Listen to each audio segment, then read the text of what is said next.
Puji nama Tuhan, Shalom. Shalom. Sekali lagi semangat, Shalom. Shalom. Apa kabar Bapak Ibu Saudara siang hari ini? Luar biasa, amin. Haleluya, bangkit berdiri Bapak Ibu Saudara. Sebelum memulaikan ibadah kita pada siang hari ini, boleh tengok orang samping kanan kiri, mau katakan kita menang di dalam Tuhan Yesus. Haleluya. Umat pemenang boleh lambaikan tanganmu bersama-sama dan boleh kasih tepuk tangan yang terbaik buat Tuhan kita. Sorakan haleluya.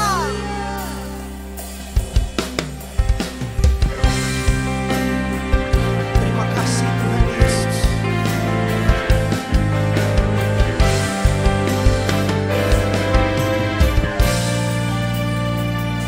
Bersama angkat pujian ini, sama-sama katakan. Bagi Allah yang mulia, yang bertahta di kerajaan surga,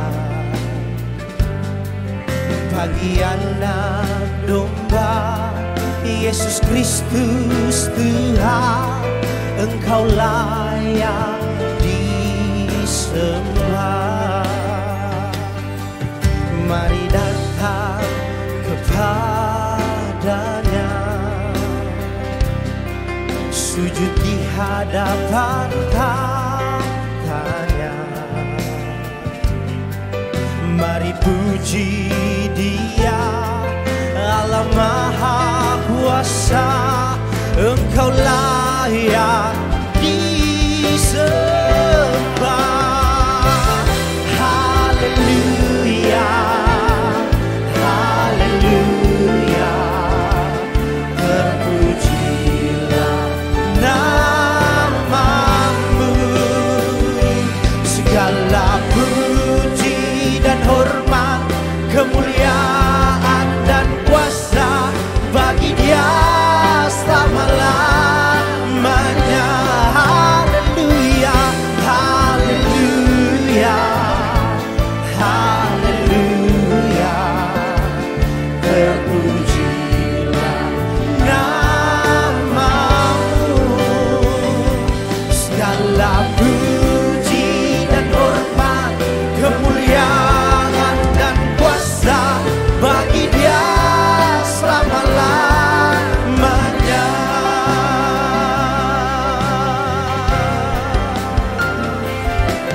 Bagi Allah yang mulia, yang bertahta di kerajaan surga,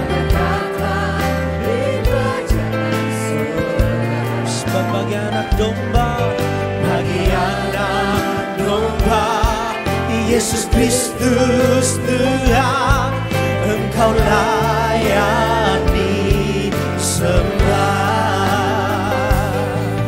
Mari datang kepadanya, sujud di hadapan tahtanya. Mari puji Dia, mari puji Dia, Allah Maha Kuasa, Engkau layak disembah. Haleluya, haleluya, terpujilah namamu.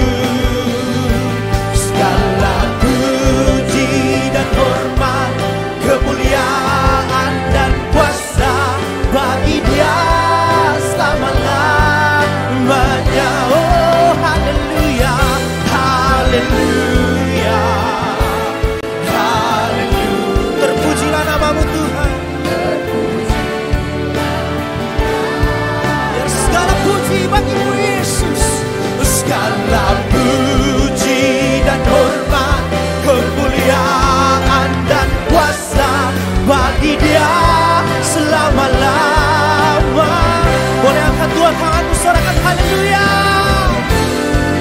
Haleluya Yesus, terpujilah namamu Tuhan. Segala puji dan hormat, kemuliaan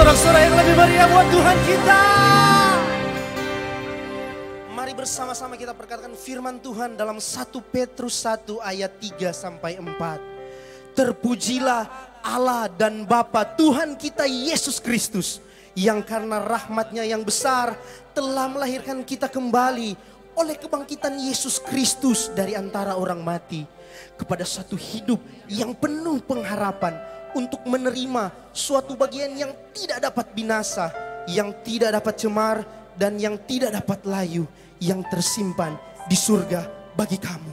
Tepuk tangan buat Tuhan kita. Amin. Bapa dalam surga, terima kasih Tuhan.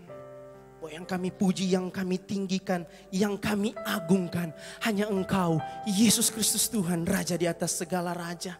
Kami bangga punya Engkau Tuhan. Tidak ada kata lain Tuhan selain kami bilang terima kasih Tuhan Yesus, buat rahmat dan anugerah yang selalu baru yang kami terima sepanjang hari. Terima kasih Tuhan, terima kasih. Biar bersatu hati kami pagi ini untuk memuji dan membesarkan nama-Mu. Sebab kami tahu Tuhan, tidak ada lain yang layak selain Engkau Yesus. Terima kasih Tuhan. Kau tutup bungkus tempat ini dengan kuasa darah-Mu Tuhan. Kami undang Engkau hadir Roh Kudus di dalam hati setiap kami. Membebaskan setiap kami. Menyembuhkan setiap kami. Terima kasih Tuhan, terima kasih. Segala pujian, hormat dan syukur hanya menjadi milik-Mu Tuhan.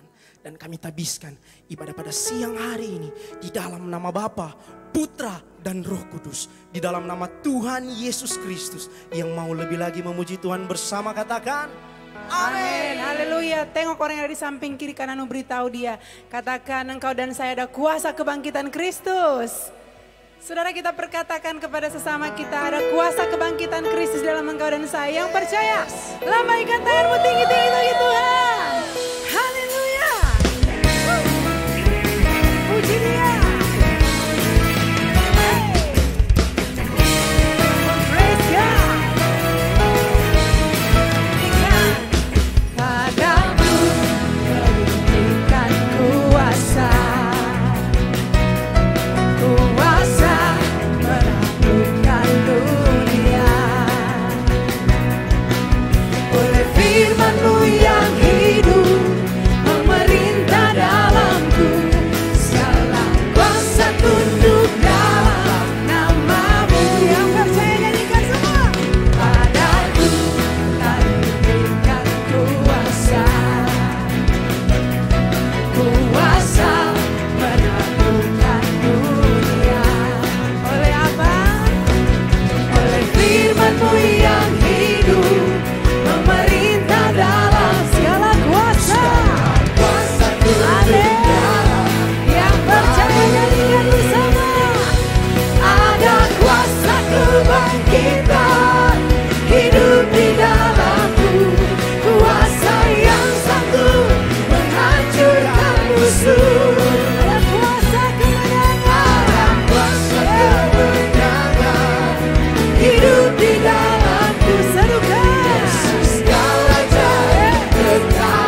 lebih dari pemenang, lebih dari pemenang, lebih dari pemenang di dalam segala perkara. Iblis telah dikalahkan oleh kuasa darahnya. Jika Allah di pihak kita, siapa dapat melawan? Kita lebih dari pemenang. Dua tangan buat Tuhan, come on. Haleluya. Kibar dalam Dia, Yesus Raja, segala raja. Haleluya, haleluya. Bangkitlah gerejanya, kita lebih dari pemenang.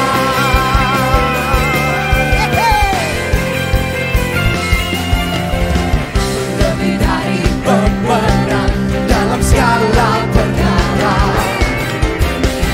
Iblis tadi kalahkan oleh kuasa darahnya. Jika Allah di pihak kita, siapa dapat melawan?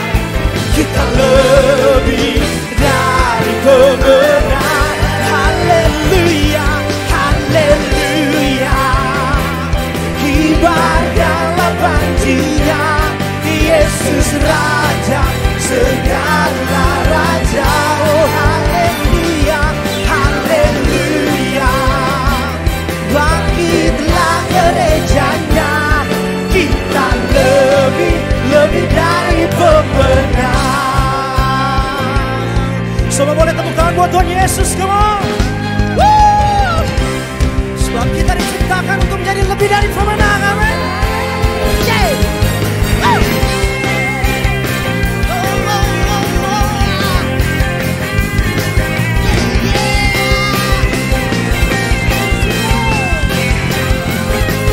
Haleluya, kibarkanlah Dia, Yesus Raja, segala raja. Are you ready? Haleluya, kibarkanlah Dia, Yesus Raja, segala raja. Oh haleluya, haleluya. Bangkitlah, kita lebih dari pemenang. Katakan saya lebih dari. Katakan samping kanan kirimu, kamu lebih dari pemenang.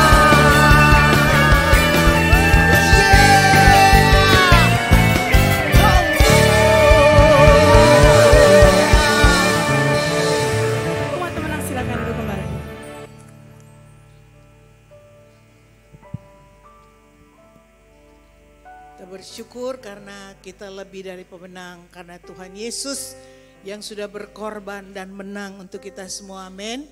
Kita ada di sini untuk beribadah, membawa pujian kita, sembah kita kepada Tuhan yang memberikan kita kemenangan.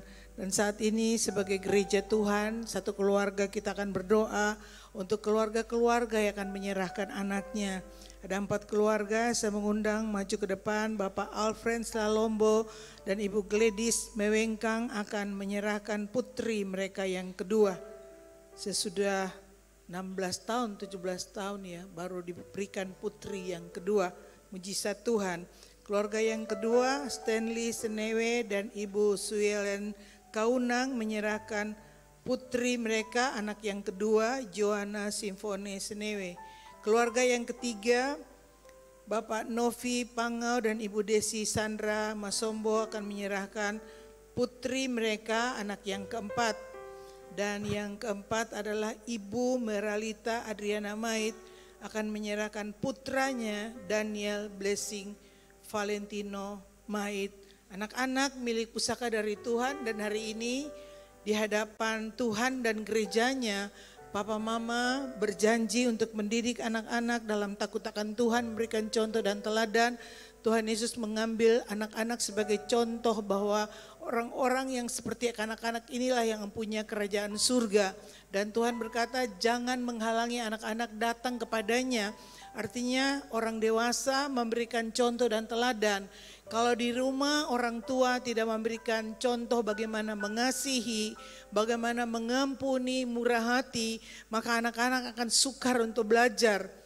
Tidak bisa dari guru sekolah minggu atau guru agama di sekolah. Mereka harus melihat itu dari pertama mereka lahir di rumah. Anak-anak itu merekam dan 90% sikap manusia itu ditentukan oleh alam bawah sadar yang mereka rekam, mereka lihat dalam kehidupan mereka. Kita berdoa supaya hari ini iman orang tua sampai anak-anak sendiri dewasa dan mereka yang mengambil keputusan bahwa Yesus Kristus adalah Tuhan dan Raja mereka secara pribadi. Mari arahkan tanganmu dan kita berdoa untuk keluarga-keluarga.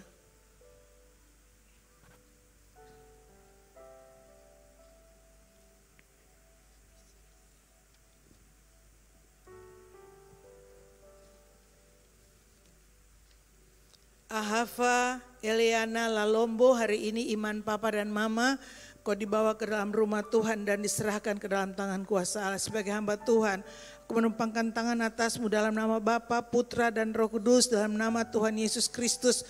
Mulai hari ini engkau termeterai roh, jiwa dan tubuhmu di dalam tangan Tuhan yang perkasa. Engkau dibaharui hati nuranimu, Roh Kudus menaungimu dan engkau terbuka bagi kebenaran, bertumbuh sehat dan kuat dan dewasa. Engkau sendiri akan menerima Tuhan Yesus sebagai Tuhan dan Juru Selamat pribadimu, melayani Tuhan pada generasimu, memberkati engkau dalam nama Tuhan Yesus Kristus. Amin.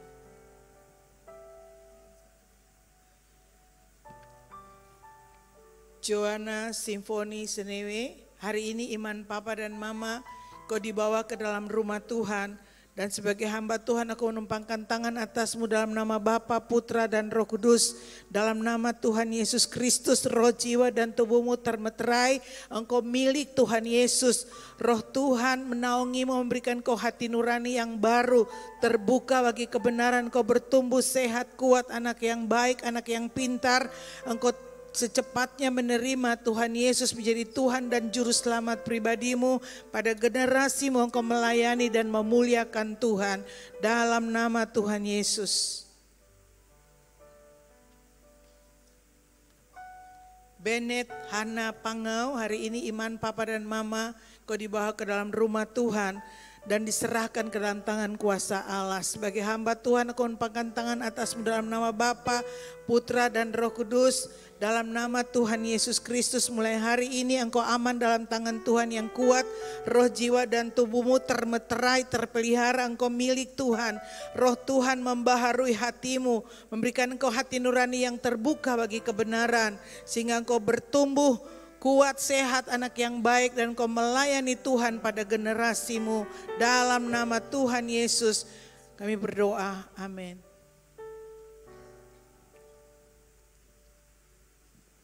Daniel Blessing Valentino Mait, hari ini iman oma dan mama turun kepadamu. Kau dibawa ke dalam rumah Tuhan dan diserahkan ke dalam tangan kuat Tuhan. Sebagai hamba Allah aku menumpangkan tangan atasmu dalam nama Bapa, Putra dan Roh Kudus. Dalam nama Tuhan Yesus Kristus, mulai hari ini engkau aman dalam tangan Tuhan yang kuat, termeterai milik Tuhan. Kau diberikan hati nurani yang baru, yang terbuka bagi kebenaran, dan secepatnya engkau percaya dan menerima Tuhan Yesus sebagai Tuhan dan Juru Selamat pribadimu. Kau anak yang baik, anak yang pintar, anak yang sehat. Kau menjadi berkat mulai dari dalam keluarga. Kau melayani Tuhan pada generasimu. Tuhan dimuliakan lewat kehidupanmu. Dalam nama Tuhan Yesus kami memberkati engkau. Bapa, kami membawa rumah-rumah tangga ini dalam tangan Tuhan, suami istri. Tuhan melindungi, engkau sendiri menjadi perisai perlindungan. Tuhan buka tingkap-tingkap langit, curahkan perkenan-Mu yang melimpah. Mereka tidak kekurangan semua yang mereka perlukan. Berkati apa yang mereka kerjakan. Bapa, biarlah iman mereka atas kebenaran firman yang akan hidup dan membela mereka. Menjadi contoh dan teladan buat anak-anak di dalam rumah tangga mereka. Dan mereka bertanggung jawab untuk membawa anak-anak ini mengenal, menyembah, dan melayani Tuhan yang hidup dalam nama Tuhan Yesus. Terima kasih, memberkati keluarga-keluarga ini di dalam nama Tuhan Yesus Kristus. Amin.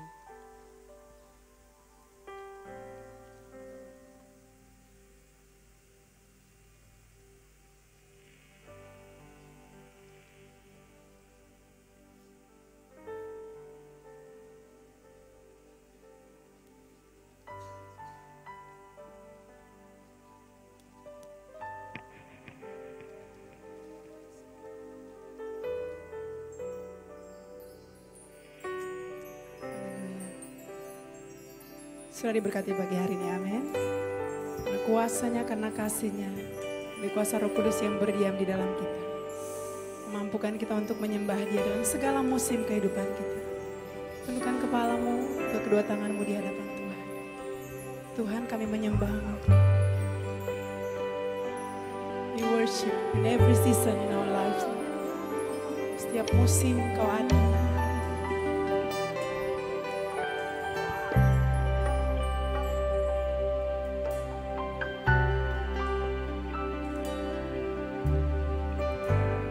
Dalam setiap langkahku dan hembusan nafasku, Kau ada di sini.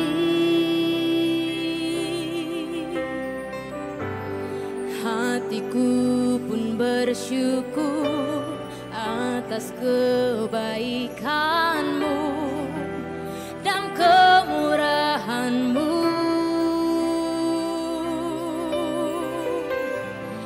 Ku letakkan harapan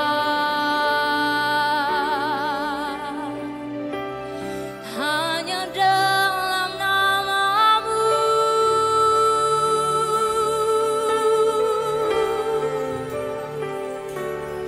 Yesus, Kau besar, kuasa-Mu ajaib, janji-Mu setia untuk selamanya. Yesus, Kau besar, kasih-Mu nyata, Kau ditinggikan untuk selamanya, selamanya.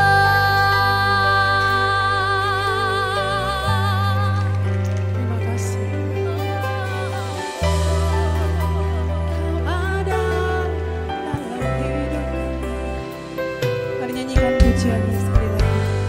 Dalam setiap langkahku dan hembusan nafasku, Katakan Kau ada di sini. Kau ada di sini.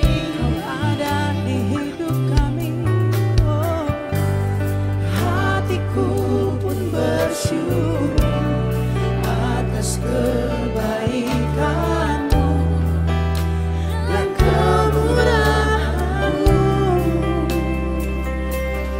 ku letakkan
Apapun kondisi kami hari ini Tuhan,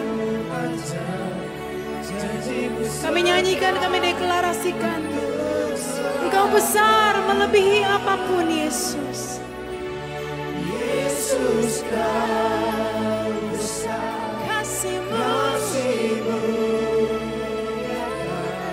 kami tinggikan untuk selamanya. Kau ditinggikan, Kau ditinggikan untuk Selamanya Kau ditinggikan Yesus. ditinggikan untuk selamanya.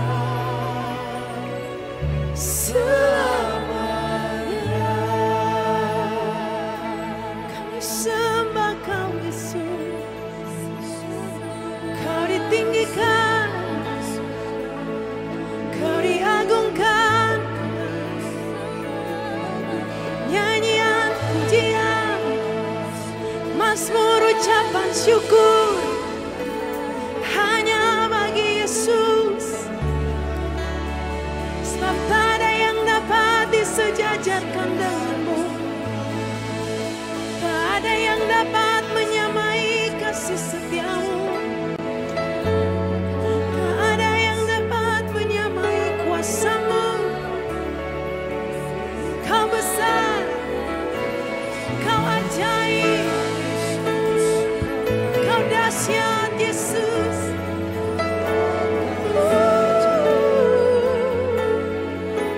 Kami bermazmur bagimu, memuja-Mu disembah Dia dengan segenap hati, dengan segenap jiwa, dengan segenap kekuatan. Kau besar, mari bermazmurlah bagi Tuhan. Kau ajaib di setiap jalan-jalan hidup kami. Kami melihat perbuatan-Mu ajaib Tuhan.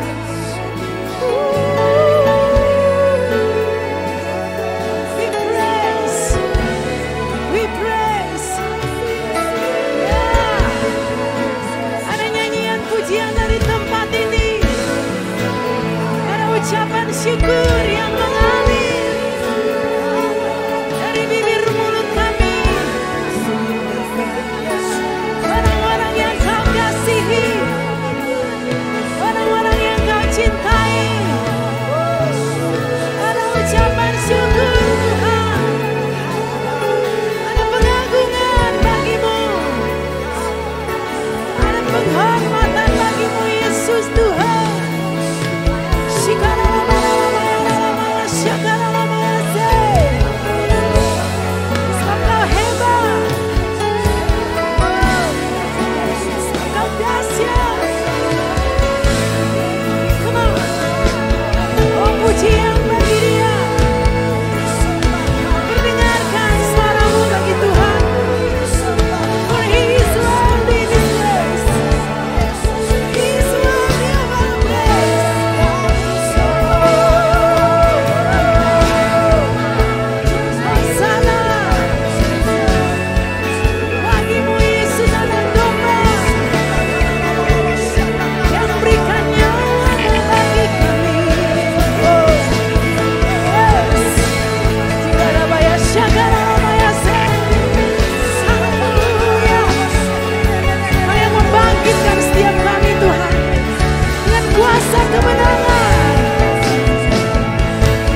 pujian, pengagungan bersama para malaikat-Mu.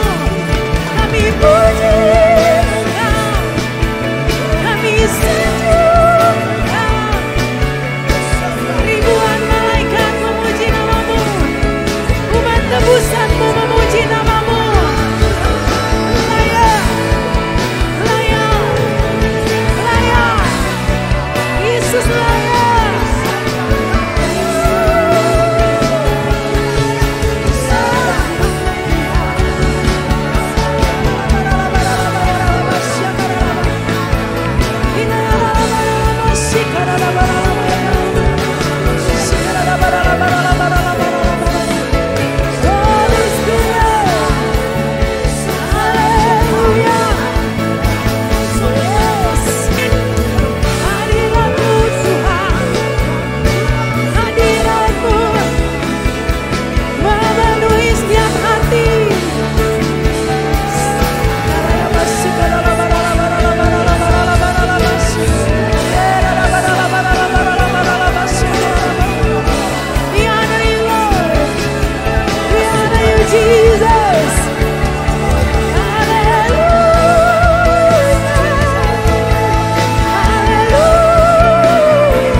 Dibangkitkan di dalam hadirat-Mu, Yesus.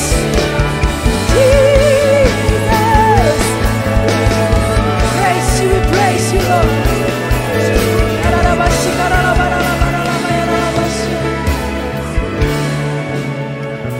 Give you praise, Lord.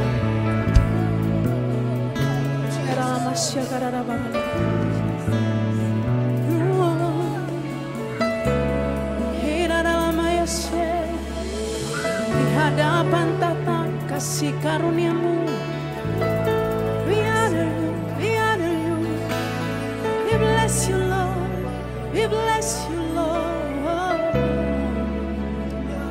Hinaralabayashe, hinayaralabayaраlamese. Bersyukur buat kemuliaan yang Kau anugerahkan bagi kami. Sikaralabayaralamase, karalabayaralamase. Sebab Kau layak terima pujian, sebab Kau layak terima pujian, sebab Kau layak. Akui Dia Raja atas hidup kita. There's no other, it's only you, Jesus.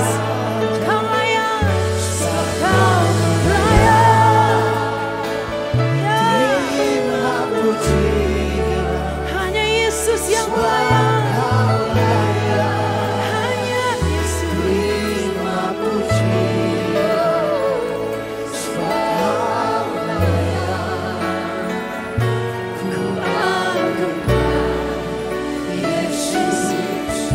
Raja di atas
layak terima pujian kami, sembah kami, pengagungan kami Tuhan.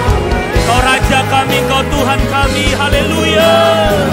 Kami agungkan Engkau Tuhan, Kau Tuhan kami, Kau Raja kami, segala Raja.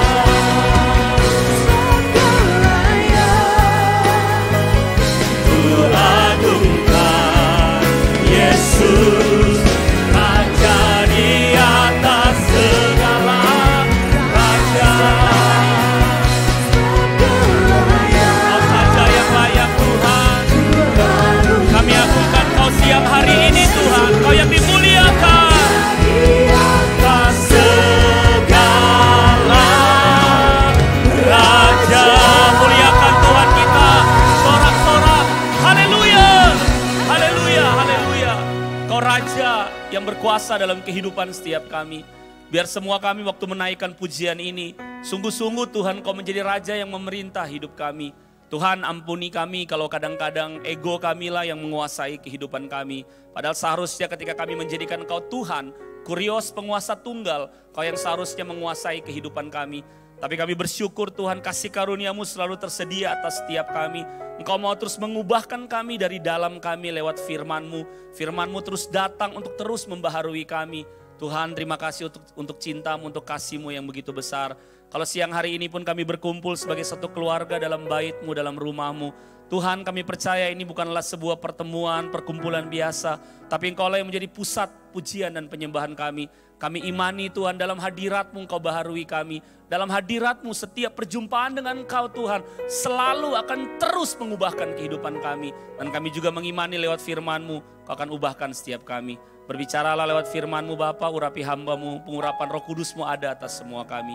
Kami siap untuk kami menerima firman-Mu, ajar kami, tuntun kami oleh firman-Mu. Dalam nama Tuhan Yesus Kristus, mari setiap kita yang siap merenungkan firman sama-sama katakan amin. Sebelum duduk sekali lagi lihat kiri dan kanan, tatap dia, wajah saudara di sebelah kanan kirimu, kasih tos, kasih jabat tangan, katakan senang melihat engkau, shalom, puji Tuhan. Silakan duduk, biar kasihnya terus dibagikan buat saudara-saudara kita yang lain. Apa kabar saudara?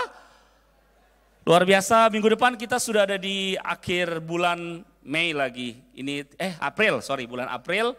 Sebentar lagi kita akan masuk bulan Mei, tidak terasa saudara ya. Nanti tiba-tiba beberapa bulan lagi sih, lagu Natal lagi. Oke, hari ini saya mau mengajak kita merenungkan sebuah kebenaran. Saya beri judul, Dapatkah Kita Melihat? Kenapa kemudian saya mengangkat tema ini, Dapatkah Kita Melihat? Karena saya menemukan dari firman Tuhan apa yang terjadi 2000 tahun yang lalu waktu Tuhan Yesus menampakkan diri kepada murid-murid.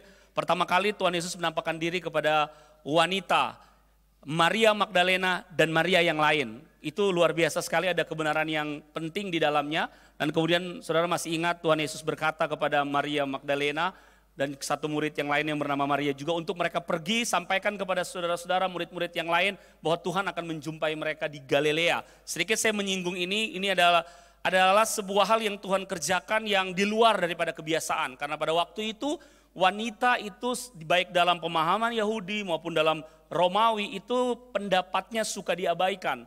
Tapi Tuhan kemudian menjumpai para wanita. Dan kemudian Tuhan suruh mereka ke Galilea karena Galilea itu merupakan tempat di mana kebanyakan orang-orang non-Yahudi yang ada di sana. Jadi Galilea tidak pernah dianggap sebagai suatu kota, suatu tempat yang ada sesuatu yang wah.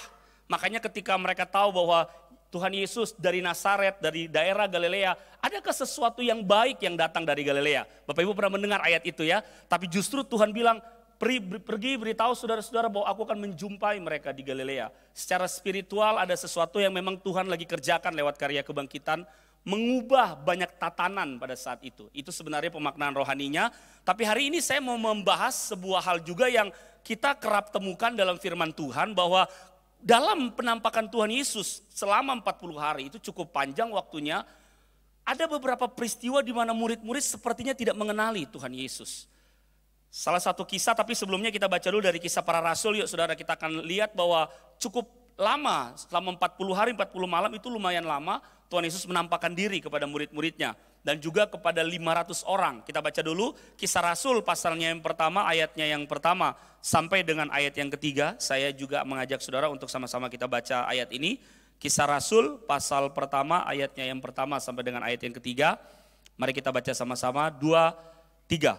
Hai Theophilus, dalam bukuku yang pertama, aku menulis tentang segala sesuatu yang dikerjakan dan diajarkan Yesus sampai pada hari ia terangkat. Sebelum itu ia telah memberi perintahnya oleh Roh Kudus kepada rasul-rasul yang dipilihnya. Kepada mereka ia menunjukkan dirinya setelah penderitaannya selesai dan dengan banyak tanda ia membuktikan bahwa ia hidup. Sebab selama 40 hari ia berulang-ulang menampakkan diri dan berbicara kepada mereka tentang kerajaan Allah. Jadi Tuhan Yesus menampakkan diri cukup lama 40 hari, bukan hanya kepada ke-12 murid, tapi dalam 2 Korintus dikatakan pernah dalam satu kali penampakan kepada 500 murid sekaligus. Itu membuktikan bahwa memang kita punya Tuhan yang hidup. Amin. Tidak terbantahkan. Tetapi dia berulang-ulang, Kristus menampakkan diri, berbicara kepada mereka. Saudara, jangan melupakan kata tentang kerajaan Allah. Jadi bukan hanya menyatakan bahwa dia hidup, tapi at the same time pada saat yang sama Tuhan juga menyampaikan kepada mereka tentang kerajaan Allah, tentang pemerintahan Tuhan. Ini yang harus kita pahami Bapak Ibu, kenapa kemudian saya beri judul, dapatkah kita melihat, supaya apa yang terjadi kepada murid-murid Tuhan Yesus 2000 tahun yang lalu, di mana kerap mereka sulit melihat dan mengenal Yesus yang menjumpai mereka. Coba kita lihat lagi sebuah kisah dari Tuhan Yesus menampakkan diri kepada murid yang berjalan ke Emmaus. Lukas 24 ayat 13 sampai dengan 21. Tapi saya bagi dalam 2 hal, kita baca dulu sampai ayat 17. Lukas 24 ayat 13 sampai dengan 17. Saya akan bacakan buat saudara. Pada hari itu juga 2 orang dari murid-murid Yesus pergi ke sebuah kampung bernama Emmaus yang terletak kira-kira 7 mil jauhnya dari Yerusalem. Dan mereka bercakap-cakap tentang segala sesuatu yang telah terjadi. Ketika mereka sedang bercakap-cakap dan bertukar pikiran, datanglah Yesus sendiri mendekati mereka, lalu berjalan bersama-sama dengan mereka. Tetapi ada sesuatu yang menghalangi mata mereka, sehingga mereka tidak dapat mengenal Dia. Yesus berkata kepada mereka, apakah yang kamu percakapkan sementara kamu berjalan? Maka berhentilah mereka dengan muka muram. Ini sebuah hal yang cukup unik. Saudara. Mereka melihat Yesus datang menjumpai mereka sendiri. Kalau mungkin Tuhan Yesus datang rame-rame dan Tuhan Yesus ada di kumpulan orang-orang yang menjumpai mereka, agak dimaklumi kalau mungkin karena banyaknya orang mereka tidak mengenal Yesus. Tapi Alkitab katakan Yesus datang sendiri. Dan kemudian bukannya sekedar datang dan lewat dan say hello, hai, shalom, apa kabar, enggak. Alkitab katakan Tuhan Yesus berjalan bersama-sama dengan mereka. Tapi mereka enggak mengenali Yesus karena ada sesuatu yang menghalangi mata mereka, kata firman Tuhan. Mereka gagal melihat dengan benar. Akibatnya mereka gagal mereka tidak dapat mengenal kehendak Tuhan. Kenapa saya mengajak kita untuk melihat hal ini Bapak Ibu? Jangan sampai kita pun sama. Tuhan telah datang melawat kita lewat firman-Nya yang adalah pribadinya. Kita masuk gereja, kita beribadah, kita dengar firman-Nya, tapi jangan sampai kita kemudian juga gagal untuk melihat Dia, gagal untuk mengenal Tuhan. Karena ada sesuatu yang menghalangi mata kita. Sebelum saya lanjut, coba lihat wajah kiri dan kananmu, lihat matanya. Coba tanya, coba katakan jangan sampai ada yang menghalangi mata kita. Jangan sampai kayak 2 murid ini, saudara, mereka gagal. Saudara bayangkan loh. Waduh, untung Tuhan Yesus pada saat itu tidak marah pada orang dan berkata, ini sok kelewatan, so jalan sama-sama, ini tidak dapat kenal pak kita. Wow, lucu kan saudara, coba saudara bayangkan deh, secara fisik pun itu kan sesuatu yang unik. Walaupun ada hal-hal yang mengatakan bahwa lewat kebangkitannya kemudian Tuhan telah menjadi sesuatu yang luar biasa. Tapi buat saya, mari kita gali lebih dalam yuk saudara. Apa sih sebenarnya yang membuat mereka gagal untuk melihat? Nah, di ayat-ayat selanjutnya sebenarnya memberi jawaban. Lukas 24 ayat 18 sampai 21, slide selanjutnya saya akan baca lagi buat saudara. Seorang dari mereka namanya Kleopas menjawabnya, adakah engkau satu-satunya orang asing di Yerusalem yang tidak tahu apa yang terjadi di situ pada hari-hari belakangan ini? Katanya kepada mereka, apakah itu? Jawab mereka, apa yang terjadi dengan Yesus orang Nazaret? Dia adalah seorang nabi yang berkuasa dalam pekerjaan dan perkataan di hadapan Allah dan di depan seluruh bangsa kami. Tetapi imam-imam kepala dan pemimpin-pemimpin kami telah menyerahkan dia untuk dihukum mati dan mereka telah menyalibkannya. Padahal kami dahulu mengharapkan bahwa dialah yang datang untuk membebaskan bangsa Israel. Tapi sementara itu telah lewat 3 hari sejak semuanya itu terjadi. Saudara, ini unik juga. Harusnya kan waktu mereka berbicara tentang Tuhan Yesus, harusnya mereka ngeh dong. Kecuali mereka teralihkan dengan pembicaraan-pembicaraan yang lain. Mereka kemudian tidak bisa mengenal Yesus, agak dimaklumi. Tapi ini kembali lagi mereka udah ngomong tentang Yesus, Tuhan Yesus sudah berjalan sama-sama dengan mereka, tapi mereka toh tidak bisa mengenal Yesus. Kalau saudara baca ayat-ayat selanjutnya, mereka kemudian bisa mengenal Yesus pada waktu Tuhan Yesus bersama-sama dengan mereka dan mulai memecah-mecahkan roti. Ternyata saudara, mereka hal yang membuat mereka sulit untuk mengenal Yesus. Sulit untuk melihat keberadaan Yesus. Karena begini tadi ayat 21. Kami dahulu mengharapkan bahwa dialah yang datang membebaskan bangsa Israel. Jadi mereka telah dipenuhi dengan kekecewaan. Harapan mereka Yesus itu yang datang sebagai Mesias. Yang akan membebaskan mereka dari perbudakan bangsa Romawi secara fisik. Secara duniawi. Mereka enggak menangkap hal yang spiritual, hal yang rohani yang menjadi maksud daripada pembebasan yang dikerjakan Yesus. Jadi kalau saya sebut harapan mereka kepada perkara yang duniawi. Saudara, saya mengangkat ini untuk kemudian juga mengingatkan kepada setiap kita, saudara dan juga saya waktu dalam perenungan ini. Jangan sampai kita pun sulit untuk melihat keberadaan Yesus.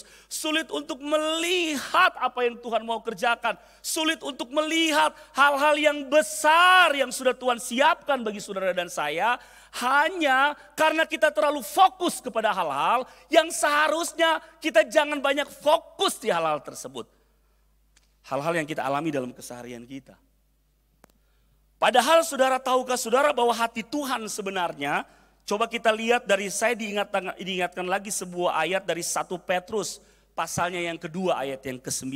Mari kita buka dulu, saudara, tidak ada di PowerPoint. Saya diingatkan Tuhan ayat ini, saya rindu untuk kita baca sama-sama. 1 Petrus pasalnya yang kedua ayat yang ke-9. Ini hati Tuhan loh buat setiap saudara dan saya. Lewat karya kematian dan kebangkitannya. Saudara dan saya bukan hanya sekedar menjalani hidup, whatever will be lah. Jalani Jono sampai Tuhan Yesus panggil pada kali yang kedua. Tuhan Yesus datang pada kali yang kedua atau Tuhan Yesus panggil kita sekedar menjalani. Bukan itu saudara. Yuk kita baca sama-sama saudara 1 Petrus 2 ayatnya yang ke-9. Saya minta tolong multimedia bisa tampilkan 1 Petrus pasalnya yang kedua ayat yang ke-9. 2, 3. Tetapi kamulah bangsa yang terpilih. Imamat yang rajani. Bangsa yang kudus. Wow, umat kepunyaan Allah sendiri. Supaya kamu memberitakan perbuatan-perbuatan yang besar dari Dia yang telah memanggil kamu keluar dari kegelapan kepada terangnya yang ajaib. Ini adalah saudara dan saya, kita bangsa yang terpilih, imamat yang rajani. Zaman perjanjian lama gak bisa begini saudara. Imam hanya dari suku Lewi. Imam besar itu hanya satu orang dipilih. Itu pun imam besar yang mewakili setiap tahun untuk datang satu kali dalam setahun. Tidak bisa juga selalu. Untuk datang mewakili umat Tuhan, untuk kemudian menyampaikan pertobatan kepada Tuhan. Tapi lewat karya Tuhan Yesus di atas kayu salib, itu semua sudah tidak lagi seperti itu. Saudara dan saya tidak ada lagi pemisahan, Lewi enggak ada saudara. Semua kita imamat yang rajani. Enggak ada yang amin? Wow, saudara imam, saudara juga raja. Itu satu otoritas yang luar biasa yang Tuhan berikan. Tetapi untuk kita bisa mengalami itu semua, mari kita kembali ke PowerPoint saudara. Untuk kita bisa mengalami itu semua, ada sesuatu yang perlu kita evaluasi Bapak Ibu. Iblis enggak mau saudara dan saya berjalan dalam otoritas imamat yang rajani. Saudara bayangkan kalau setiap saudara orang-orang percaya saudara dan saya menjalani hidup ini. Dalam pekerjaan, dalam usaha, bukan berarti semuanya harus jadi hamba Tuhan pendeta. Bukan itu maksudnya. Tapi dalam aktivitas kita, tantangan, pergumulan, masalah rumah tangga, suami dan istri tidak akan menggoyahkan kehidupan kita. Kalau kita tahu siapa kita di dalam Tuhan. Makanya iblis berusaha mendistraction, mengalihkan kita dengan banyak hal. Kita bisa punya banyak excuse, banyak alasan kenapa kemudian kita sepertinya nggak bisa berjalan seperti apa yang Tuhan mau. Boro-boro untuk kita menjadi orang-orang yang punya otoritas imamat yang rajani. Kita selalu punya banyak alasan dan berkata, masalah saya secara pribadi juga belum selesai-selesai Pak Pendeta. Masalah pribadi, masalah keluarga yang memang gak akan pernah selesai. Oke, kita lihat dulu ya saudara. Apa sih yang sebenarnya Tuhan harapkan untuk kita cari? Apa sih yang sebenarnya Tuhan harapkan untuk kemudian dalam kita meresponi karya kebangkitannya? Coba kita lihat dulu dari Kolose pasalnya yang ketiga ayat yang pertama, saudara. Kolose pasalnya yang ketiga ayat yang pertama. Saya akan bacakan kembali atau kita satu ayat, saudara. Kita baca sama-sama ya.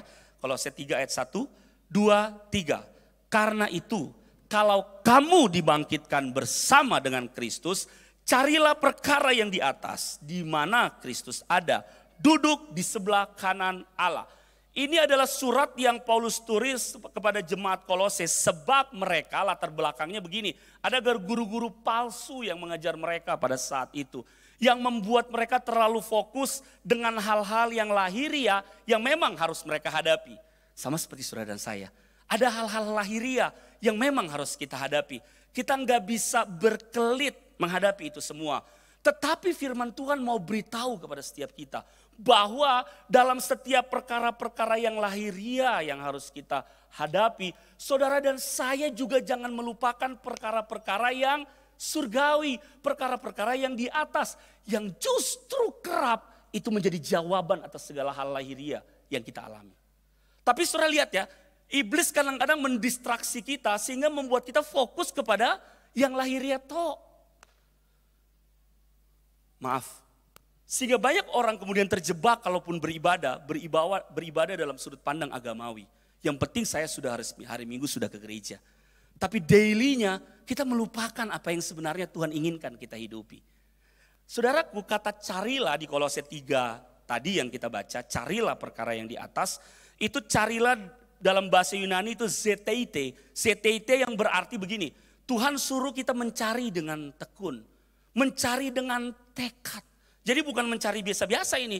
Ini memang sebuah hal yang memang Tuhan mau kita cari dengan sungguh-sungguh. Artinya begini, hal-hal yang berkaitan dengan apa yang Tuhan kehendaki dalam hidup kita. Hal-hal yang berkaitan dengan apa yang sejalan dengan kehendaknya. Kalau saya tarik ini dalam perjalanan kehidupan kita, keseharian kita, sebenarnya tantangan demi tantangan yang kita hadapi. Nilai-nilai kita lagi diuji Bapak Ibu. Nilai-nilai surgawi kah yang akan mengalir dalam hidup kita atau nilai-nilai dunia ini. Seperti saya kasih contoh. Kalau orang kemudian fokusnya kepada jabatan, kepada kehidupannya merasa berharga karena jabatan, maka dia akan mengejar jabatan dengan berbagai cara, sekalipun itu di luar dari kehendak Tuhan. Dalam pekerjaan dia bisa sikut kiri, sikut kanan, injang kiri, injang kanan. Hanya untuk naik ke atas. Kalau fokusnya kepada perkara yang dunia. Tapi ketika Tuhan katakan bahwa carilah perkara yang di atas. Enggak salah untuk kita bekerja dengan segenap hati kita. Tidak salah untuk kita juga punya kerinduan dipakai Tuhan. Untuk dipercayakan dalam marketplace, dalam dunia pekerjaan. Tapi kemudian pengejaran kita tetap berdasarkan dari apa yang Tuhan mau dalam hidup kita. Apakah itu akan memuliakan Tuhan? Atau sorry to say, supaya orang tahu siapa kita. Supaya orang tahu kita paham siapa tapi nama, this is who I am, ini saya. Kalau saya tarik dalam kehidupan rumah tangga saudara, bicara soal carilah perkara yang di atas, itu adalah perkara-perkara di mana pada waktu kita dalam kehidupan rumah tangga, diproses Bapak Ibu dengan pasangan kita, dengan orang tua mantu kita, mertua, dengan ipar kita. Apa yang jadi respon dalam kita bersikap? Orang yang fokus kepada perkara-perkara yang di atas, maka segala respon yang dia hadapi, dia akan kembali mengevaluasi. Ini sesuai kehendak Tuhan atau tidak. Tapi kalau fokusnya bukan mencari apa yang Tuhan kehendaki, maka ketika terjadi gesekan dalam rumah tangga, maka responnya respon dunia. Bukan main DP kelakuan, DP perbuatan Pak kita. Tunggu, siapa? Cuma dia yang boleh, kita yang boleh. Tapi saya tahu tidak ada di antara kita. Amin Bapak Ibu? Aminnya gak mencurigakan? Amin, amin. Saya hanya mengingatkan Bapak Ibu supaya apa yang terjadi di luar sana tidak menjadi bagian kita. Bapak Ibu tolong tunjukkan kepada saya, apa sih definisi ketika Tuhan berkata, kamu adalah imamat rajani, bangsa yang kudus, umat kepunyaan Allah sendiri. Untuk kata firman Tuhan, kita menceritakan perbuatan Tuhan yang besar dalam hidup kita. Mari kita lihat lagi lebih lanjut Bapak Ibu dari 2 Korintus pasalnya yang keempat ayatnya yang ke-18. Kalau tadi apa sih yang Tuhan harapkan kita cari? Tuhan mengharapkan kita mencari apa yang menjadi kehendak Tuhan dalam hidup kita. Apa yang Tuhan mau dalam hidup kita. Dalam pekerjaan kita, dalam apa yang kita kerjakan dalam kehidupan rumah tangga kita. Tapi yang berikutnya juga, coba kita lihat apa yang Tuhan mau, Tuhan harapkan. Kita perhatikan saudara. 2 Korintus pasalnya yang keempat ayatnya yang ke-18. 2 Korintus pasal 4 ayat 18. Satu ayat Bapak Ibu saya minta tolong kita baca sama-sama kembali. 2 Korintus 4 ayatnya yang ke-18. 2, 3. Sebab kami tidak memperhatikan yang kelihatan, melainkan yang tak kelihatan. Karena yang kelihatan adalah sementara, sedangkan yang tak kelihatan adalah kekal. Kita udah banyak kali baca ayat ini. Terus terang Bapak Ibu ya, udah banyak sekali kita dengar ayat ini. Tapi sih ya Bapak Ibu lihat ya fakta yang ada di dunia ini. Orang percaya, anak-anak Tuhan seringkali justru ditarik untuk memperhatikan apa yang kelihatan. Lebih daripada apa yang tidak kelihatan. Tadi saya mengkonseling salah seorang pasangan yang akan menikah. Dan saya senang banget ketika kemudian mereka bercerita tentang bagaimana cara Tuhan membuat mereka bertemu. Karena jaraknya cukup jauh, LDR, dan kemudian salah seorang yang saya bertanya, kok bisa jarak jauh dan selama bertahun-tahun ini bagaimana bisa, dan apakah karena yang wanitanya di Manado, yang prianya di Jakarta, apa enggak ada yang lainnya juga. Nah saya suka kemudian perkataan daripada si pria yang berkata, ada Pak, ada yang juga ketemu di sana. Tapi kemudian waktu itu saya berdoa dan saya minta tanda sama Tuhan. Kalau kemudian yang akan menjawab seperti apa yang saya doakan, berarti dia itu yang dari Tuhan. Menarik saudara. Wah saya langsung bilang wow menarik. Saya langsung agak maju di meja dan saya mendengar. Lanjutkan. Nah kemudian dia cerita saudara bahwa si wanita ini dia bertanya kepada beberapa wanita dan si wanita ini kemudian menjawab tuh dia tanya apa sih tujuan hidup kamu? Si wanita langsung berkata dengan mantap. Tujuan saya hidup untuk melayani Tuhan. Perkataan si wanita itu ternyata yang menjadi doa daripada si pria. Langsung ini pasangan saya. Dan mereka nanti akan segera menikah. Tapi waktu saya mendengar saya terharu Bapak Ibu. Saya terharu sebab wow. Menurut saya itulah hal yang perlu kita evaluasi dari kehidupan kita. Kita banyak kali dengar lagu yang suka kita nyanyikan. Adapun, Mbak Eho ya saudara. Hidupku ini bukannya aku lagi. Gimana saudara lanjutannya?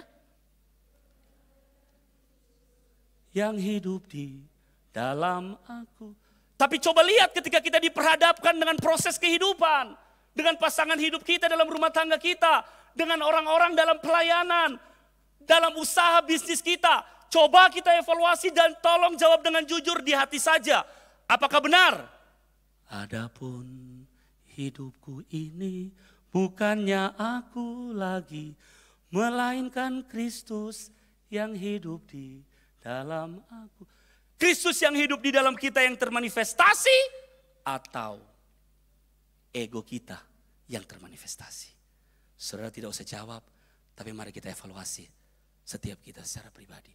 Padahal kita tahu persis bahwa firman Tuhan telah berkata, kita sering dengar bahwa kehidupan kekristenan itu bukan bicara soal agama, tapi hidup yang makin lama menjadi serupa dengan Kristus. Saya waktu ada dalam perenungan ini, saudaraku, saya juga mengakui di hadapan saudara bahwa saya pun belum sempurna. Tapi kesadaran ini kemudian menggelitik hati saya untuk kemudian begini. Kita perlu sungguh-sungguh mengevaluasi hidup kita Bapak Ibu. Apa yang menjadi pengejaran kita. Kita udah banyak kali dengar firman Tuhan. Tapi memang iblis berusaha untuk mendistraksi. Berusaha untuk mengalihkan kita. Sehingga kita lupa semua itu. Kita tahu bahwa seharusnya sebagai orang-orang percaya anak-anak Tuhan. Kita disuruh untuk memperhatikan perkara-perkara yang di atas. Yang termanifestasi lewat keseharian kita. Waktu kita mungkin dikatakan dokter kita sakit.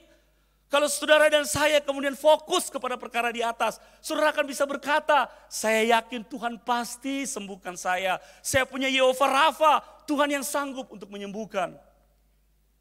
Karena iblis akan berusaha menarik kita keluar dari keyakinan kepercayaan kita. Pada waktu kita menghadapi kesulitan dalam keuangan kita. Apa yang menjadi fokus kita? Kalau perkara-perkara duniawi yang menjadi fokus kita, kita akan menyalahkan pasangan kita. Kita akan menyalahkan situasi. Dan pada akhirnya kita akan menyalahkan Tuhan. Tapi kalau fokus kita kepada perkara yang di atas, fokus kita kepada Tuhan. Suami istri boleh datang dan berkata, ayo kita datang sama Tuhan. Kita udah berusaha melakukan yang terbaik dalam pekerjaan kita. Ya harus bekerja juga. Dan kita ada di sebuah situasi yang tidak kita harapkan. Let's pray, ayo kita berdoa. Kita berseru kepada Tuhan. Saudara, makanya tadi di awal saya katakan, justru waktu kita fokus kepada perkara-perkara ilahi, itu telah menjawab segala hal yang kita alami dalam keseharian kita.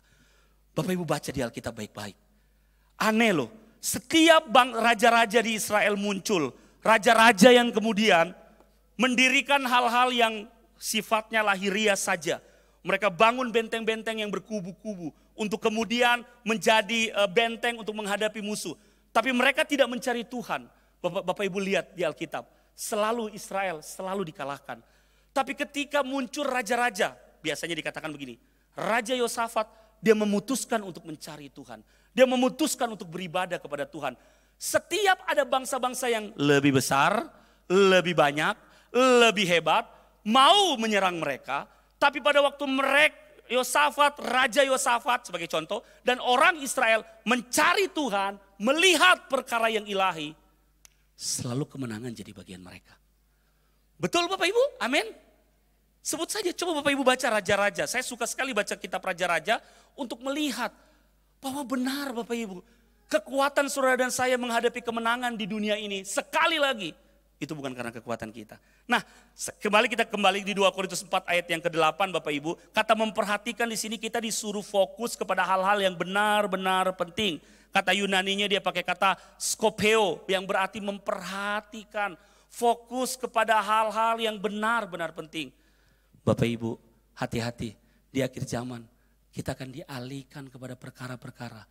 Itu penting, tapi tidak benar-benar penting.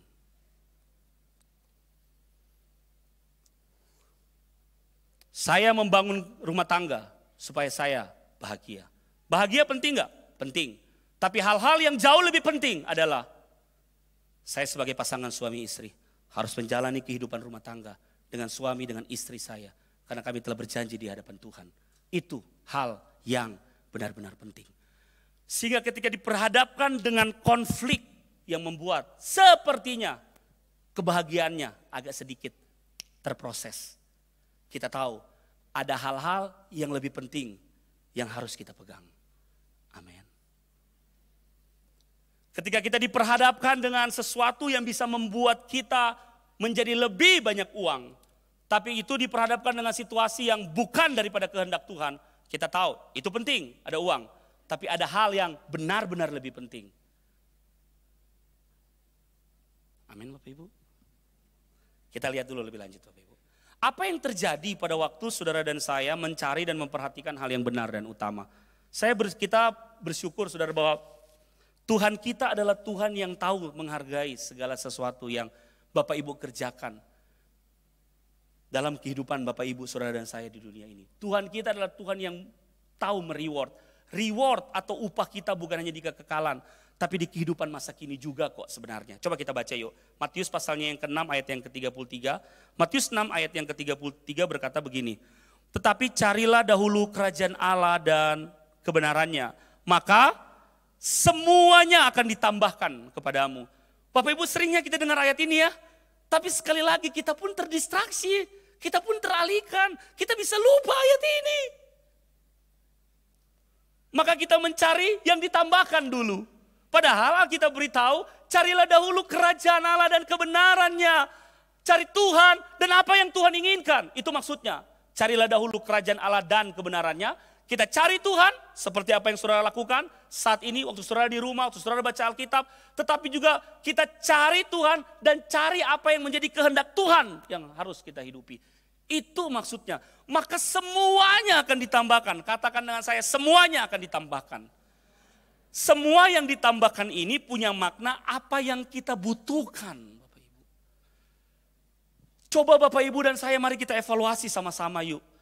Apakah Tuhan pernah membiarkan kita dalam kehidupan kita? Kita sampai tidak pernah makan waktu saudara dan saya di dalam Tuhan ya. Apakah pernah sampai Tuhan biarkan kita? Coba kalau kita masing-masing bertanya, kalau disuruh bertanya kiri dan kanan ada waktu diskusi, kita akan sampai saya yakin di sebuah kesimpulan. Tuhan tidak pernah tinggalkan kita. Tapi selalu saja kita dialihkan. Sehingga kita fokus kepada hal-hal yang sifatnya lahiriah, itu penting. Tapi ingat, ada hal yang benar-benar penting. Yang firman Tuhan mau ajak, mau ingatkan kembali kepada setiap kita. Ayo bangun kembali sesuatu yang lebih benar-benar penting ini Bapak Ibu. Jangan sampai kita teralihkan oleh hal-hal di sekitar kita. Membuat kita memang menjalani kehidupan kekristenan kita. Tapi bukan seperti yang sebenarnya Tuhan harapkan dari setiap kita. Karena sejatinya ketika Tuhan berkata kamu adalah imamat yang rajani. Itu bukan hanya dikhususkan untuk hamba-hamba Tuhan. Tapi setiap anak-anaknya. Orang-orang percaya, saudara dan saya. Itu yang Tuhan rindukan. Saudara bayangkan kalau kemudian dalam rumah tangga terjadi hal ini. Ada anak-anak mantu yang begitu menghormati orang tua mantu. Ada saudara bersaudara yang begitu mengasihi ipar-ipar yang ada. Bukan berantem karena harta dan lain sebagainya. Ada atasan-atasan yang dalam dunia kerja begitu memuliakan Tuhan lewat caranya bekerja. Lewat caranya memperlakukan setiap bawahan sesuai dengan keberadaan dia sebagai seorang manusia. Saya ada seseorang yang saya kenal Bapak Ibu dan orang ini cukup sangat-sangat usianya sudah 70 lebih. Karyawannya kerja sekitar 35 tahun, 38 tahun, 40 tahun. Biasa anaknya kerja, perusahaannya cukup besar saudara, ada di Pulau Jawa. Pabrik besar, biasanya habis anaknya kadang-kadang bapak itu punya anak juga kerja di situ. Dan tua-tua, satu kali saya ngobrol dengan salah seorang sopirnya yang antar saya dan kemudian saya tanya, apa sih yang membuat bapak kok sampai kerja sampai tua di perusahaan ini? Saya suka Bapak Ibu perkataannya. Owner perusahaan ini benar-benar, ownernya orang Kristen anak Tuhan Bapak Ibu. Dan dia berkata begini, ini yang drivernya bukan orang percaya. Dia berkata begini, Pak yang saya suka dan saya yakin kalau Bapak bertanya kepada semua karyawan, owner kami, Bapak ini sungguh-sungguh memanusiakan manusia. Wow. Pak, kami dihargai sebagai seorang manusia. Walaupun kalau dari sisi perusahaan jauh banget hubungan kami. Jauh Pak. Bukankah Tuhan dipermuliakan Bapak Ibu? Amin. Bapak Ibu, kekristenan kita perlu mendarat hari-hari ini. Dalam keseharian kita. Kekristenan kita perlu dikecap sama orang-orang yang berjumpa dengan kita. Kekristenan tidak menjadi sesuatu yang hanya didapat orang di gereja atau pada waktu altar call. Tapi biarlah waktu Tuhan lihat Bapak Ibu dimanapun, mereka bisa melihat Kristus. Walaupun memang kita belum sempurna. Amin. Amin Bapak Ibu. Nah ada, ini tadi kita lihat ya Bapak Ibu. Contoh pribadi yang kemudian gak bisa melihat dengan benar karena fokus kepada perkara duniawi. Kalau Bapak Ibu lihat gambar yang saya tampilkan seorang pemuda yang kaya yang satu kali bertanya kepada Tuhan Yesus. Dia bilang kepada Tuhan Yesus, Guru, aku telah melakukan semua perintah Tuhan. Tolong beritahu kepada saya perintah mana lagi yang belum aku lakukan. Kemudian Tuhan Yesus berkata, jual seluruh hartamu, berikan kepada orang miskin dan ikut aku. Tapi pria yang kaya itu kemudian pergi dengan sedihnya. Karena berhala sudah mengikat hatinya. Dia berjumpa dengan Tuhan, tapi dia nggak sungguh-sungguh mengalami Tuhan dalam perjumpaannya. Inilah yang menurut saya kita pun perlu evaluasi sebagai orang-orang percaya. Sebagai anak-anak Tuhan yang beribadah. Karena besar kemungkinan ini juga bisa jadi bagian setiap kita. Kita bertemu dengan Yesus, kita tanya kehendaknya, tapi kita nggak sungguh-sungguh mengalami dia. Beda sama Zakheus Bapak Ibu. Zakheus juga banyak kekayaannya. Tapi dia sungguh-sungguh mengalami perjumpaan dengan Tuhan. Perjumpaan yang dia sendiri lihat Tuhan bukan sebagai sesuatu yang hanya sekedar dia kagumi.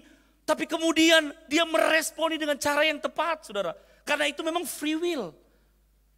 Orang yang mau mengikut Tuhan hanya sekedar agama, sama orang yang mau mengikut Tuhan karena sungguh-sungguh mau hidup seperti apa yang Tuhan mau, itu pun kehendak bebas. Pemuda yang kaya, dia berjumpa dengan Tuhan. Tapi kan mau-maunya dia, Tuhan gak pernah maksa. Tuhan gak pernah berusaha mempengaruhi dia. Hei, jual ku ngana pe harta, ngana akan mendapatkan kembali ku apa yang ngana berikan. Tuhan gak seperti itu cara kerja Tuhan, saudara. Tapi lihat Sakeus. Sakeus bayangkan berjumpa dengan Tuhan dan sungguh-sungguh dia mengalami perjumpaan dengan Tuhan secara pribadi. Dia meresponi dengan benar. Waktu Tuhan mau ke rumahnya, Tuhan Yesus bersama-sama dengan Sakeus makan di rumah Sakeus. Tuhan Yesus dicibir, masa kepada murid-muridnya orang-orang Farisi berkata ahli-ahli Taurat, masa gurumu gak tahu? Dia kan orang berdosa, masa makan dengan orang-orang berdosa? Kalau dia rabi, kenapa dia makan dengan orang-orang berdosa? Waktu itu saudaraku, Tuhan Yesus gak perlu bicara banyak, gak perlu bela Sakeus. Sakeus yang berdiri dan berkata, setengah dari hartaku akan kuberikan kepada orang miskin. Kalau ada orang yang kuperas, akan kukembalikan 4 kali lipat. Saudara tahu kenapa? Ketika dia mengalami perjumpaan dengan Tuhan, dia fokus kepada perkara yang di atas. Saya ajak gereja Tuhan yuk, Jemaat Betani Manado. Kita perlu fokus kepada hal-hal, perkara-perkara yang ilahi hari-hari ini. Tolong jangan jadikan perkara yang ilahi second opinion. Pilihan kedua. Yang pada faktanya memang itu terjadi. Tapi saya ajak yuk. Pada waktu kita berkata, kita benar-benar menghidupi, carilah dahulu kerajaan Allah dan kebenarannya. Maka semuanya pasti ditambahkan. Kita nggak akan menjadikan hal-hal yang apa yang Tuhan inginkan hanya sebagai second opinion. Pilihan kedua. Setelah pilihan-pilihan yang lain. Nanti Jokwa. Melayani Tuhan, nanti Jokwa. Bersekutu, nanti Jokwa kalau enggak sibuk. Tapi saya ajak yuk saudara, tahun 2023 ini kita meresponi karya kebangkitannya. Yang terakhir saudara, ayat yang terakhir. Roma 8, ayatnya yang ke-15 sampai dengan 17. Tahukah Bapak Ibu bahwa di dalam dunia ini dan nanti di kekekalan, Tuhan akan bawa kita dalam kemuliaan. Tuhan kita itu tahu cara mereward Bapak Ibu. Roma 8 ayat 15 sampai 17. Roma pasal 8 ayat 15 sampai 17 firman Tuhan berkata, sebab kamu tidak menerima roh perbudakan yang membuat kamu menjadi takut lagi. Tetapi kamu telah menerima roh yang menjadikan kamu anak Allah. Oleh roh itu kita berseru, ya Aba, ya Bapa. Roh itu bersaksi bersama-sama dengan roh kita bahwa kita adalah anak-anak Allah. Dan jika kita adalah anak, maka kita juga adalah ahli waris. Maksudnya orang-orang yang berhak menerima janji-janji Allah. Yang akan menerimanya bersama-sama dengan Kristus. Yaitu jika apa Bapak Ibu? Kita menderita bersama-sama dengan dia. Supaya kita juga dipermuliakan bersama-sama dengan dia. Saya tahu Bapak Ibu waktu kita hidup dalam perkara-perkara yang ilahi. Gak akan mudah bagi kita. Kita bisa saja menderita. Satu kali saya bertemu dengan orang-orang yang kadang-kadang kalau bertanya tentang masalah-masalah dalam rumah tangga. Dan tentu sebagai hamba-hamba Tuhan kita akan menasihati selalu. Ayo bersabarlah, kalian dipersatukan dengan kasih agape dan lain sebagainya. Selalu pasti akan ada muncul biasanya kata-kata yang begini. Tapi sampai kapan? Lebih hari dia lebih pandang enteng Pak kita. Memang menderita. Tapi justru kata Alkitab bilang kita juga akan dipermuliakan pada waktu kita mengalami penderitaan. Amin. Aminnya masih mencurigakan. Amin. Coba lihat wajah kiri dan kananmu Bapak Ibu dengan senyuman. Katakan, ayo fokus kepada perkara yang ilahi. Dalam setiap respon-respon kita. Amin Bapak Ibu. Karena memang faktanya manusia kita akan lebih suka hidup dalam segala hal yang kita inginkan. Saya diberkati dengan kisah seorang Mother Teresa. Saya masukkan dalam slide Bapak Ibu. Biarawati Katolik dari Albania diakui sebagai salah seorang paling berpengaruh di abad 20 karena karya amalnya di kalangan orang miskin di Kolkata, India. Melalui organisasi Missionaries of Charity yang didirikan tahun 1950, Mother Teresa membantu ribuan orang miskin dan sakit di seluruh dunia. Ini luar biasa Mother Teresa. Kita mungkin belum seperti dia. Saya Bapak Ibu waktu mengambil keputusan untuk melayani Tuhan, saya ingat banget itu tahun 2001 di Pemuda. 2004 kemudian memberi diri untuk melayani bersama-sama sebagai full time. Sesudah itu ada banyak hal-hal yang mendistraksi kadang-kadang. Ada banyak hal-hal yang secara dunia sepertinya lebih asik. Tapi waktu saya mulai mengerti, Tuhan terus menuntun. Ini yang saya ingin share kepada saudara. Saya juga ingin share kepada teman-teman anak-anak muda, keluarga-keluarga muda di sini. Bahwa keputusan kita untuk sungguh-sungguh hidup bagi Tuhan. Apa yang Tuhan inginkan, itu tidak ada yang sia-sia. Saudara, upah kita bukan cuma di surga nanti kok. Kalau di dunia saja, orang-orang tahu, perusahaan saudara tahu cara mereward, cara membalas hasil kerja saudara ketika masuk target, ketika saudara achieve. Apalagi Bapak kita di surga. Di dunia ini pun Tuhan gak akan pernah kok tinggalkan kita, itu pasti. Bayangkan orang-orang yang gak setia, kata firman Tuhan, Tuhan tetap setia. Bayangkan kalau orang-orang yang setia, betapa luar biasanya kesetiaan Tuhan. Orang yang gak setia aja Tuhan tetap setia. Apalagi buat orang yang masa sama?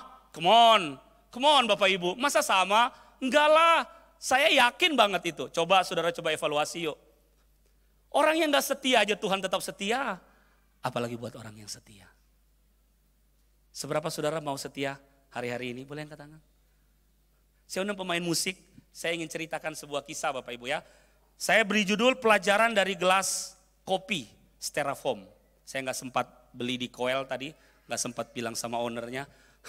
Tapi saya mau cerita ini sebuah kisah yang terjadi di Amerika Serikat.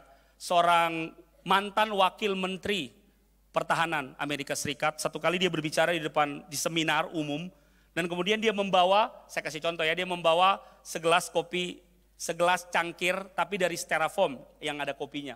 Dan dia punya kesaksian begini Bapak Ibu. Tahun yang lalu dia menghadiri seminar yang sama, di tempat yang sama. Tapi ada bedanya. Bedanya adalah tahun lalu dia masih wakil menteri pertahanan. Sehingga panitianya telepon dia, panitianya menyediakan pesawat kelas bisnis untuk dia datang ke seminar. Sampai di bandara dia dijemput dengan mobil mewah. Diantar ke hotel, kasih hotel kamar yang terbaik. Besoknya dia dijemput. Kemudian dia diantar ke ruang seminar, sampai di ruang seminar dia diantar ke tempat disuruh istirahat menunggu sebentar di ruang VIP. Dia disediakan kopi, tapi kopinya ditaruh di cangkir keramik yang indah. Wow. Pada saat dia kasih testimoni begitu, sekarang yang pada waktu dia kasih testimoni, dia udah bukan lagi wakil menteri. Bapak Ibu tahu ceritanya dia, bukan cerita saya, dia bilang begini. Saya naik penerbangan pesawat biasa-biasa, saya cuma diundang sebagai pembicara, bukan dalam kapasitas wakil menteri pertahanan. Pergi ke pesawat sampai nggak dijemput, naik taksi. Sampai di hotel, pesen kamar sendiri. Pergi ke tempat seminar, pergi sendiri. Sampai ke tempat seminar, waktu dia bertanya, saya pembicara, saya mau berbicara. Oh ya nanti silakan menunggu. Bolehkah saya minta secangkir kopi? Tahun lalu dapat cangkir kopi di gelas keramik, tapi pada saat itu dia dapat cangkir kopi cuma di gelas styrofoam. Makanya saya beri nama pelajaran dari gelas kopi styrofoam. Maksudnya apa? Dia bilang, ternyata saya dihargai di dunia ini. Karena memang apa yang menjadi status saya. Betul saudara ya? Masih wakil menteri, saudara juga mungkin pernah mengalami hal-hal yang sama. Itu dunia. Tapi Tuhan saudara, kata firman Tuhan bukan kata saya. Tuhan menghargai setiap kita secara pribadi. Semua kita tanpa ada yang terkecuali. Bukan hanya hamba-hamba Tuhan. Tapi setiap saudara dan saya sebagai umat Tuhan, anak Tuhan. Yang fokus hidup untuk menjalankan nilai-nilai kerajaan Allah. Alkitab katakan Tuhan sendiri yang menyambut kita dan berkata, "Sabas hai hambaku yang setia. Mari masuk. Ayo kita sama-sama makan dalam perjamuan pesta." Saudara dan saya secara pribadi dihargai sama Tuhan. Amin. Kenapa kita masih fokus kepada hal-hal yang sebenarnya kita dihargai karena status kita? Coba saudara dan saya bukan siapa-siapa lagi di dunia ini. Selesai, orang tutup mata. Tapi Tuhan sampai kekekalan nanti tidak akan pernah tutup mata. Maukah saudara dan saya mulai fokus kepada hal-hal yang ilahi? Boleh angkat tangan, mari saya undang kita bangkit berdiri Bapak Ibu. Yuk, mari kita ajak setiap kita. Bagaimana dengan kita? What about us, saudara? Saya berdoa biar lewat firman Tuhan. Kita semua diingatkan kembali. Bolehkah saudara pejamkan mata jasmani sesaat? kita akan berdoa. Saudara pejamkan mata jasmani. Mari sungguh-sungguh saudara kita terhubung dengan Tuhan dan rohnya yang ada di dalam kita.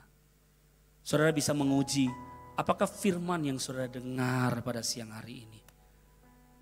Saya yakin Roh Kudus akan berbicara banyak dalam hati setiap kita. Mengapa Tuhan sudah berikan pilihan yang terbaik, yaitu Dia dan kerajaannya. Tapi mengapa kerap kita memilih hal-hal yang di luar Tuhan?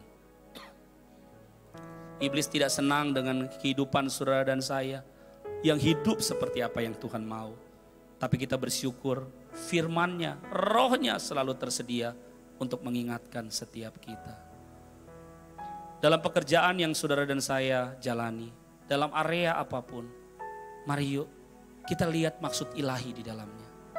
Ketika Tuhan tempatkan Bapak sebagai suami, ibu sebagai istri, sebagai orang tua, sebagai atasan, sebagai bawahan, ayo lihat maksud ilahi di dalamnya. Biar kita tidak hidup bagi diri kita sendiri. 2 Korintus pasal 5 ayat 15 berkata, Kristus mati untuk kita dan dibangkitkan supaya kita yang hidup tidak lagi hidup untuk diri kita sendiri, tapi kita hidup bagi Dia. Untuk saudara pejamkan mata jasmani. Seberapa saudara yang mau bilang sama Tuhan, Tuhan aku mau sungguh-sungguh hidup bagi Engkau. Biarlah nilai-nilai kerajaanmu, nilai-nilai firmanmu, itu yang termanifestasi dalam keseharianku. Kalau engkau itu orangnya, mari angkat tangan kananmu di hadapan Tuhan. Itulah yang akan membuat kita akan terus mengevaluasi cara kita hidup. Tuhan, kami mengangkat tangan kepadamu. Terima kasih untuk firman-Mu yang mengingatkan kami. Kami memang hidup di dunia ini, tapi Engkau pun berkata, kewarganegaraan kami bukanlah kewarganegaraan dunia ini.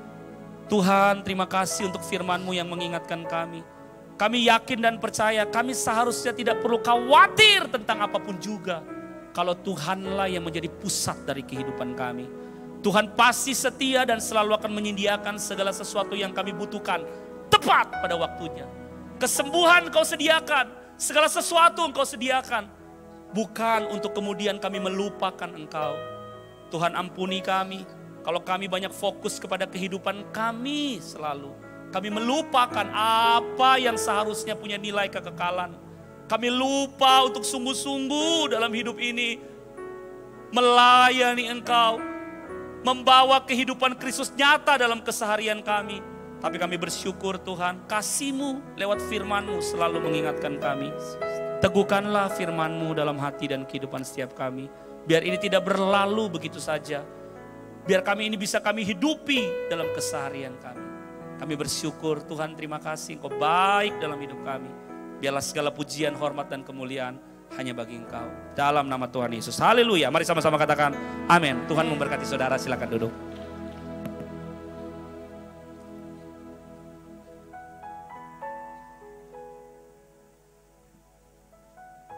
Bapak Ibu, saya percaya Bapak Ibu diberkati dengan kebenaran firman Tuhan. Amin Bapak Ibu.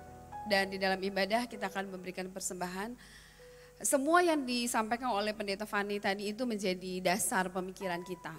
Bahkan pada saat kita memberikan persembahan, kalau kita menilai itu dengan nilai-nilai kerajaan surga, kalau kita menilai itu dengan nilai-nilai yang sesuatu yang akan kekal sifatnya, kita pasti juga akan belajar untuk memberi yang terbaik. Amin Bapak Ibu.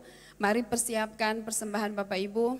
Apakah itu persembahan perpuluhan, persembahan syukuran tiap mingguan, persembahan diakonia, persembahan Bapak Ibu tetap terus setia menabur untuk pembangunan sekolah, untuk memberkati banyak orang lain di luar sana. Mari kita persiapkan itu dan kita akan berdoa untuk persembahan. Bapa di surga, sekali lagi kami mengucap syukur untuk semua yang sudah Tuhan berikan dalam kehidupan kami. Sungguh Tuhan, Kaulah satu-satunya pusat dalam kehidupan kami. Kami menerima semua yang baik itu dari surga, datangnya dari Tuhan. Semua yang ada pada kami, semua yang ada yang kami miliki Tuhan. Sebagai orang percaya kami tahu itu datangnya dari Tuhan. Bukan karena kecakapan kami, bukan cuma karena hasil kerja kami, tapi karena berkat Tuhan.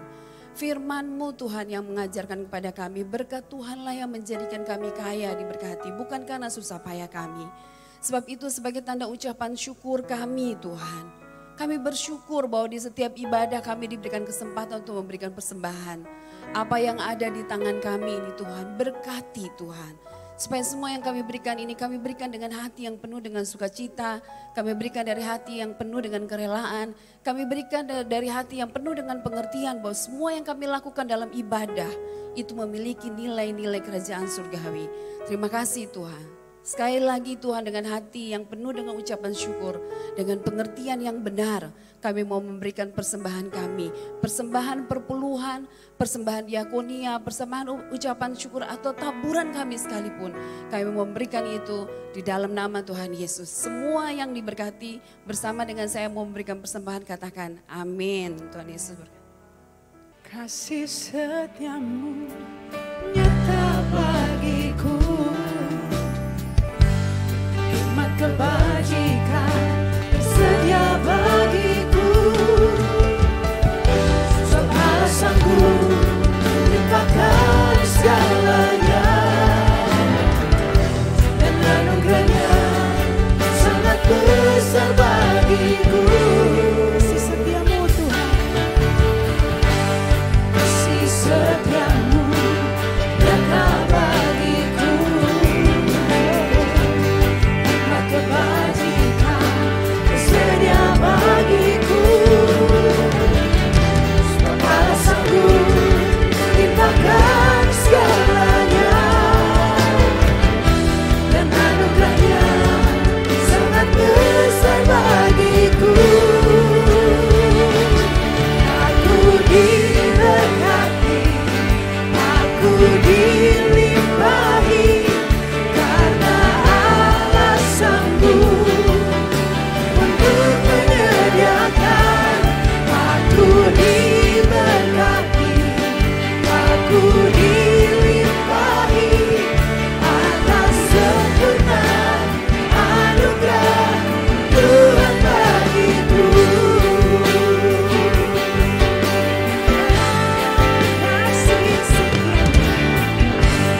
Kasih setiamu nyata bagiku, hikmat kebajikan tersedia bagiku. Sebab Allah sanggup limpahkan segalanya, dan anugerahnya sangat besar bagiku. Aku diberkati, aku dilimpahi, karena Allah sanggup untuk menyediakan. Aku diberkati, aku dilimpahi atas sempurna anugerah Tuhan bagiku. Diberkati, aku dilimpahi, karena Allah sanggup untuk menyediakan. Aku diberkati, aku dilimpahi atas sempurna anugerah Tuhan bagiku. Saja kita semua bangkit berdiri bersama-sama. Aku dilimpahi, karena Allah sanggup untuk menyediakan. Aku diberkati, aku dilimpahi atas sempurna anugerah Tuhan bagiku. Atas sempurna anugerah Tuhan bagiku. Atas sempurna anugerah Tuhan bagiku. Tepuk tangan sorak-sorai. Semua diberkati Tuhan, amin. Semua tetap sukacita lebih daripada pemenang, sebab Tuhan kita, Tuhan yang bangkit, Tuhan yang hidup, yang selalu ada bagi kita. Mari kita berdoa. Bapa, terima kasih kehadiran-Mu di tengah-tengah kami Tuhan. Kau sudah membaharui kami. Semua ucapan syukur kami, persembahan dan doa-doa kami. Biarlah itu Tuhan menjadi satu persembahan yang menyenangkan hati-Mu. Lanjutkan kasih sayang-Mu bagi kami di minggu yang baru Tuhan. Keluarga, rumah tangga, semua tugas-tugas pekerjaan usaha kami. Semua rencana kami serahkan kepadamu Tuhan. Angkat semua selubung-selubung yang menghalangi kami untuk melihat Engkau.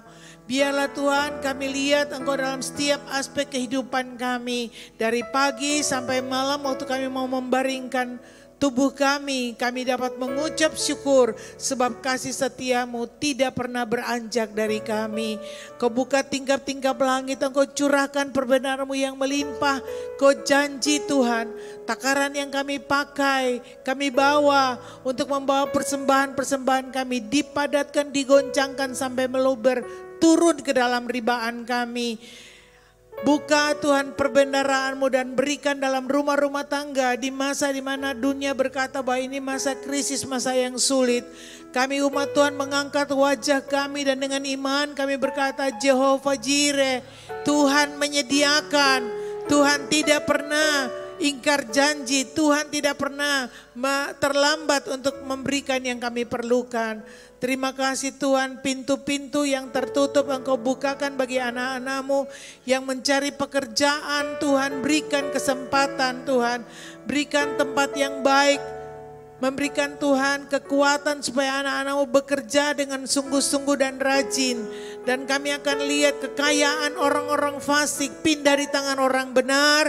Sebab terbukti bahwa kami dibela Tuhan, kami ditolong Tuhan, dilindungi dan Engkau yang menyediakan. Terima kasih Bapa, yang menjadi berkat buat kota kami jadi contoh dan teladan. Setiap orang yang berjumpa dengan kami Tuhan, biar mereka lihat Tuhan lewat perkataan kami, lewat sikap kami, lewat keputusan-keputusan yang kami ambil. Walaupun kami bukan semua pengkhotbah, tapi lewat kehidupan kami biar Tuhan bicara buat orang-orang sekeliling kami. Sebab pengorbanan-Mu adalah untuk seluruh isi dunia. Kau mau setiap orang memperoleh keselamatan di dalam Tuhan Yesus. Kami bersyukur Kau bangkit sehingga kami tidak ada yang kalah dan terpuruk. Tapi kami semua mengalami kebangkitan dan kehidupan Tuhan Yesus. Terima kasih, meteraikan berkat-Mu bagi umat-Mu Bapa, dan kami pulang bawa berkat dalam rumah-rumah tangga kami. Angkat wajah-Mu umat Tuhan, buka hati tadakan tangan. Terimalah berkat Tuhan. Tuhan memberkati dan melindungi engkau. Tuhan menyinari engkau dengan wajah-Nya dan memberikan kasih karunia. Tuhan sendiri menghadapkan wajah-Nya kepadamu dan memberi damai sejahtera. Mulai siang hari ini sampai selama-lamanya kita lebih dari pemenang. Bersyukur, terima berkat Tuhan, dalam nama Tuhan Yesus kita angkat pujian. Yesus.